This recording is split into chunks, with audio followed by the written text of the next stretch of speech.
All right, so we've been talking through a series on Esther. So we've been following Pastor Dan, and as a youth group, we've just sort of been pausing in different spots that he's been talking about and just getting a little bit deeper. This week, we're going to be looking at the phrase "for such a time as this" that's in Esther. And I want to read it for you because it's in Esther 4, verse 14. And Mordecai is saying this, and he's talking to Esther, and he says this: "For if you keep silent at this time, relief and deliverance will rise from the Jews from another place. But you and your father's house will perish. And who knows whether you have come to this kingdom for such a time as this." God uses Esther in the place that she was in to prevent all the Jews from a big genocide that was going to happen. So he took her and he gave her a point to her life. Now I believe that God also creates us with the same "for such a time as this," a point to what we're supposed to be doing here on earth, a reason for why we're alive. And I get that it's in Acts 17 that I find this, verses 24 to 27. It says that God, who made the world and everything in it, is the Lord of heaven and of earth, and does not live in temples built by human hands. And he is not served by human hands, as if he needed anything. Rather, he himself gives everyone life and breath and everything else. From one man he made all of the nations, that they should inhabit the whole earth, and he marked out their appropriate times in history and the boundaries of their land.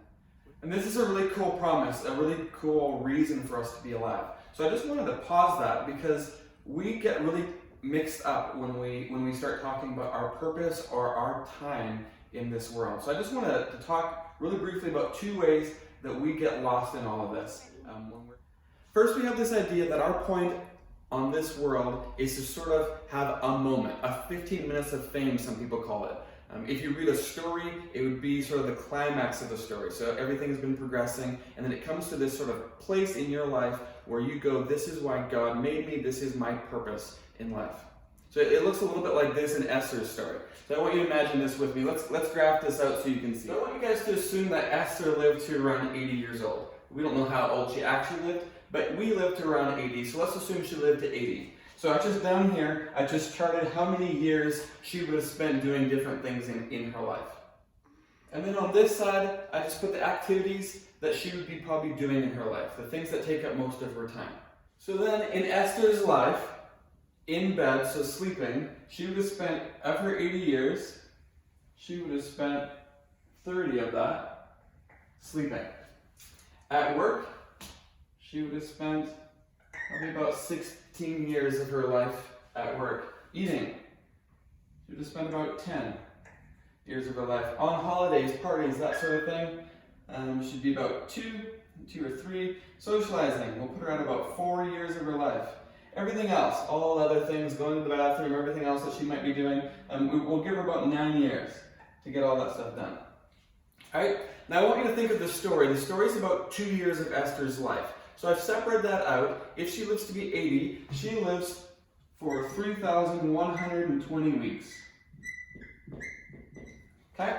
And let's say the story takes 2 weeks. What that means is 2 out of 3,120 weeks of Esther's life actually is the point of her being alive. And so this is where our first problem comes in. We have this idea that following God pays off 2 weeks of the 3,120. And it gets really, really discouraging because we're trying to follow God, we're trying to press on, and it just seems like it's not really worth a whole lot. The other thing that comes into play is that we are sitting sort of back here in our life, and if we're going to peak somewhere here to the whole point of why we're alive, and this is sort of us, and that's sort of when we die, we end up in this place where, what happens if I'm here and I'm like, I just have so many years to be doing this with? The other thing is what happens if we already feel like we peaked and we're alone here somewhere? You're older, you've already done the thing that you believe that you were created for. It just leaves a whole lot of your life that just doesn't have a lot of a purpose. And then the final thing is what happens if we miss that point? What happens if for some reason, say we sin? In Esther's story, say she chickened out. Would that mean that her entire life is just wasted because one moment she got scared and didn't go to the king? This view sort of says that if you live all for that 14 minutes of fame, it just is really easy to lose, it's really easy to screw up, but then it also just has all this time of your life that doesn't seem like it has a lot of a point. So we get really discouraged because our life seems like it only has one little tiny point and there's just so much in between. It's hard to follow God just for one specific time. So then we come up with a different solution, and I think a different way that makes walking with God and our purpose on life confusing. And I'll show it to you in another graph. So I want you guys to check this out. So this time, different graph. We've got Esther, we've got a monkey, we've got Bill Gates, and we've got Beyonce. And this is a different way that we start seeing our purpose on life. So say, for example, we came up with the idea, if you're going to be in a karaoke challenge, that you wanted life to be all about karaoke. We would rank them this way. So Esther, we actually don't know how well she sings, so let's score her. Let's say she's not that bad. All right. A monkey doesn't sing at all. Right. So somewhere along here, there's not a lot of a point for a monkey if the world is all about karaoke. Bill Gates, I'm not sure he's doing much better than a monkey. Right? I don't think he pretends to sing. I don't think he wants to sing. Beyonce, that's what she does for a living. Beyonce would shoot so way sort of out here. But say there was a different point to life. That the point of life was to raise money for awareness, to help people, to fund people who are poor, maybe to cure diseases. All right. So we try it this way. Esther, she had a fairly rich king friend of hers, so she might be pretty good on something like that. Raising money wouldn't be hard for Esther. Monkey, not so good. Right? He's going to be somewhere along there. Bill Gates, this is what he's known for. The guy who's given the most money in the entire world to help people out. So we're going to shoot Bill Gates way off the charts. The kind of money that he gives. Right? So we would say Bill Gates has a lot of worth, or this is his purpose in life. Beyonce, she's wealthy but doesn't give a whole lot. Right? And then say the point of life was Esther's point. So it seems like the point of Esther's story is that she was good looking and she convinced the king to change his mind because of her looks. So let's say good looks matter. All right. So in Esther's case, the whole story is based on the fact that she's pretty. All right. So we're going to shoot her way out here. Right. She's a good looking girl, and so she has a lot of worth because she's pretty. Monkey, also not that pretty. Bill Gates. Let's say he's better than a monkey, but not quite. Beyonce, she's okay. Alright? So this is what we say then. We say that all of us have a different point to being alive, and it has something to do with what we're good at. The reason we're here is because we've got a skill set that is better than everybody else's skill set. And we sort of map it out like this. And so if you look at Esther's life, we're like, you know what, she's around because she's pretty. Monkey is around to climb the high trees. Bill Gates gives money. Beyonce sings. And that's sort of how we chart out our purpose in life, is based on our talent and our abilities.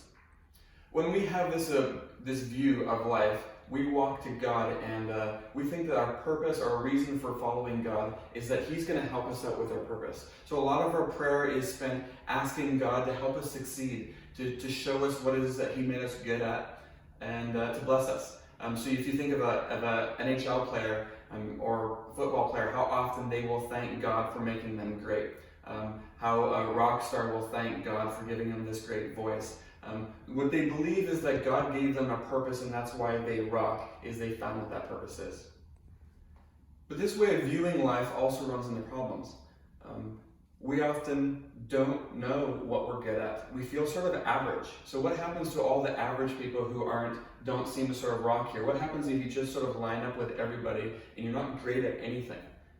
The other thing is when we find this thing that we excel at and we start doing it, we quickly realize that this world is a really big world with a lot of people, and there's always people who do stuff better than we are. So we get discouraged because we just go, right when we think we're shining, we go on YouTube or we check out our record compared to somebody else in a different country somewhere, and they're way faster and they're way better than us. And it takes sort of a shot to our purpose on life because we go, there's always going to be somebody that's better than me. And then the last thing that we don't like about this sort of style is that there's a whole lot of downtime in between shining. So say, for example, you're an all-star track athlete. You're training to run a race. There's just a lot of your day that is not spent racing. So if your whole purpose in life is just to run, if your whole purpose in life is just playing tennis, football, there's just a lot of your day that doesn't get spent doing that. So it still sort of counts for not very much of your life, that ends up being your purpose. And it just feels sort of, what do I do with the rest of my life? What happens when I get too old to shine? What happens if my voice box gives out? What happens if I'm in an accident? What happens if something alters my ability? It feels like my life no longer has purpose. We have been talking this time that God gave us a purpose, that God gave Esther the for such a time as this. So I want us to think, if we have our way of charting things, what would God's way of charting things be? So say God has a reason for us. He's got a purpose for us. And we think that purpose is because we're talented. Now I want you to think about the talent that we have compared to what God has available to him. So this is the guy who can raise the dead, he can walk on water, he can make planets, he can make humans, he can do... our talent, when it compares to God, is just going to be a little blip on the screen. And God's would just be way out there. Like his talent would just go off the charts forever that way. So if our purpose was to have talent, we wouldn't have much of a purpose compared to God. And think about this, if God created us because he wanted people to be good, it would be the same sort of a thing. We're not that great. We live in a sinful world. We're desperately, the Bible says, wicked. And so we would hardly make a blip on that graph. Once again, Jesus being perfect, the Trinity being perfect, would go on forever if it was rated out of good. So the purpose that we're created for couldn't be to be because we're talented, and it can't be because we're good. And I want you to think about this as well. Is it because we're obedient? Now, we do try hard, so let's put the line out there. But I want you to think of what God has available to him. Think of the angels. Those angels never disobey him. They're always doing whatever he wants them to. So compared to what the angels do in God's world, they would be shooting way out here as for their purpose, their worth. If that's how we're going to measure our life, if we're going to stack up and go, what is it that God wants from us? Why were we created? If it's about these things, I just think we get outshone in so many different ways. Now, I intentionally left off the second part, or the last part of that verse, the verses I read to you in Acts, because we tend to miss this part because we're just reading at the beginning. Well, we get that God put us on this world for a reason, but we sometimes skip past this.